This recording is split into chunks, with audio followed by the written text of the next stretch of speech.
Hey everyone, thanks for joining. Of course, here with Rob. I want to introduce, what we're going to be doing here on some of these videos. Of course, we want people to learn more about Rob, his background, but also we're going to, of course, talk about Loop. As we go, it'll be press releases, Q and A's, recent news, industry related stuff, and anything else that's going on. But first things first, Rob, how are you? I'm doing very well today. How are you? Yeah, I'm fantastic. Here, so going on, kind of introduce this first video. We're going to be just chatting about you, your background, your insight. Usually I like to kick it off, really either where you went to school, first kind of jobs, make it sound a little bit humble, I guess, for some, and then we'll go into, of course, how you found Loop Insights. Yeah, I've been local West Coast guy. I've been involved in many different businesses and verticals over my career. I actually went to BCIT for engineering, which completely unrelated to what we're doing today, obviously. But I think I get asked a lot, and I speak on a lot of different presentations and stuff, and a lot of virtual events now around entrepreneurship. And the biggest thing is, I know it's kind of redundant and you hear it all the time, but it's really fail fast and often when you're learning, right? When someone offers you that opportunity, say yes and figure out how to do it. That's really how this all kind of came about. Was I was looking to invest and get involved in the world of technology. So I previously exited one of my other businesses. And like I said, the rest of it is kind of the matrix. It's been a pretty wild ride of, you start off with two people around a table and beers and, napkins and that whole thing that you hear about. Well, that's exactly what happened here. So it's pretty cool to see where, kind of the rubber meets pavement per se. It's easy. Everyone has ideas. Most people fail because they're scared to just do that, fail, fall on their face. And, of course, everyone's opinion.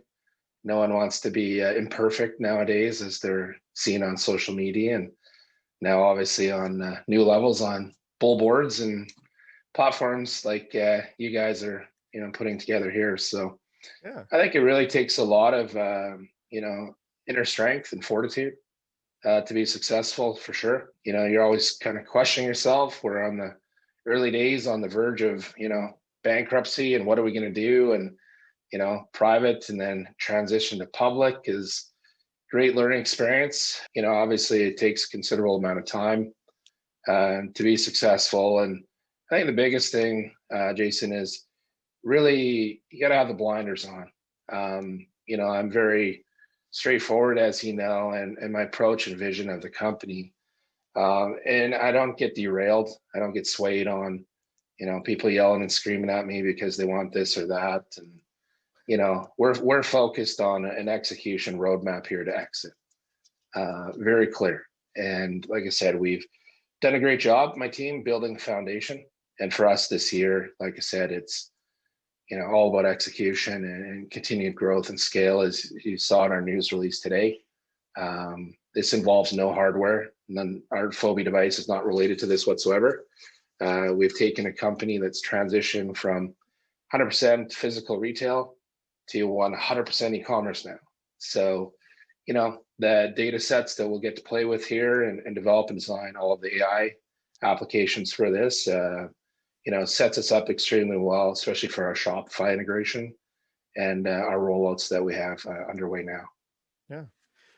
You know, talking about entrepreneurship, obviously passion for both of us. And I know a lot of people, of course, ask questions about business. Would love to see them below. I'm sure we can do some side little videos talking about entrepreneurship and some other stuff. I say, yeah, Yeah. you got to have passion and be ready not to get paid for a few months at least. I think that's a big part of starting a business. Yeah, Jason, one of the best quotes I saw the other day was, it's about the bamboo tree, right? Bamboo tree grows 90 inches in its fifth year. So the question was, did it grow 90 inches in the first or fifth year or in its first year? Right. Yeah.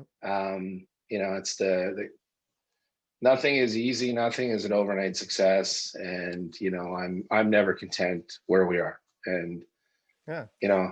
Always on to the next thing. Well, curious for, we're definitely going to do a video about Loop, coming up right after this one. So I'm curious, I've got to ask, you mentioned you exited another business before kind of getting into Loop. So give me some insight on that business and some other things you did before Loop.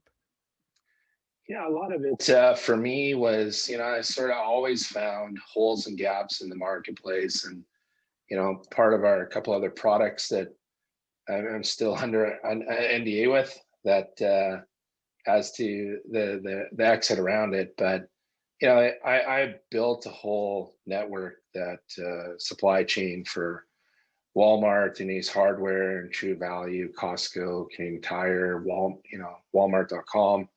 So we're very successful in building supply chain protocols and drop shipping as it came a thing.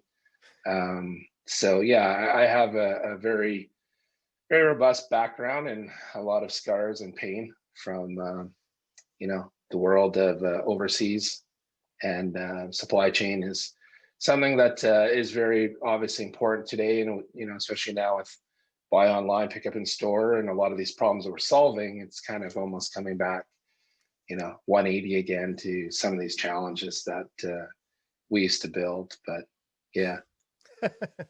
No, awesome. Well, now walk me through this. So you say, you're around the table with some napkins and a few beers. I mean, take me through how, like, what was the insight? And I hate to say it, but what was the Loop insight that made you think, okay, like this could be the next business? Like what was the Yeah. in front of you? Hey, this is what I was seeing. This is what I wanted to do. Just so curious. Yeah, well, you look at trends, right? I mean, much like today that we see, I saw, big data was just coming to be a thing, right? Obviously, the challenge with everybody is, especially in physical retail, it's all manual processes, right? So taking pieces of information, stitching them together into spreadsheets. And I had a friend of mine who is with one of the largest uh, breweries in Canada that was head of business intelligence, was building a team of 45 individuals to stitch data together. What are some of your other challenges? We can help automate that, but what are the other challenges? And it was the same thing: distribution, supply chain, right? Real-time data capabilities is number one. That's really where we started. Was how do we automate the challenges around big data? That's where we start to look at artificial intelligence and machine learning algorithms. Real-time capabilities was my whole goal here from day one. When we start to look at Phoebe, Phoebe plugs into any point of sale retail environment, takes these legacy antiquated retailers from edge to cloud, they call it. And obviously, when you have cloud computing, that's where all the magic begins. So, for us, it's always about checking boxes, points of value, and solving problems, right? I mean, the technology, as great as I can sell it, make it sound, has no value unless it solves a fundamental problem. So, really, it takes a lot of listening. It's the first thing is everyone wants you to pitch, what it is you do. I like to take the other approach as to introduction of myself, and then telling about their organization, telling about some of the pain points, some of the Yeah. projects that are underway. Then that way I can come sort of backdoor to say, well, hey, Jason, that's great. Nice job. Here's how we can assist perhaps with this. And much like this, these enterprise organizations, like I say, we're trophy hunting. This isn't, a one-off to, second store owner. For us, we're trophy hunting, and that's what the acquisition group and TELUS has set us up for. And we'll start to now knock them down one by one. I mean, the fallacy that people seem to, misunderstand is that they are not going to simply roll out 2,000 locations just on a handshake and introduction. It sounds good, Rob, let's do this. I mean, this is where these pilots are so important. Just like our original one with NCAA and BDG, that gave us all of the data. The data is the most valuable thing, right? It's not our contact tracing, it's not anything else. It's all the data around the use case and the white paper. that's right now from a government level and perspective, that's why we're being reached out to as to the subject matter expert, because we have the data that's led to success and execution and implementation. Yeah. So, It's an data. ongoing topic. So many people, it's amazing how passionate you are. I've already seen all the video ideas are firing off. We're gonna have to do big data. We're gonna have to do this. You see, data's been a keyword for a lot of people, I guess, that they talk about it, but I don't think they understand it. And we'll be able to do a video coming up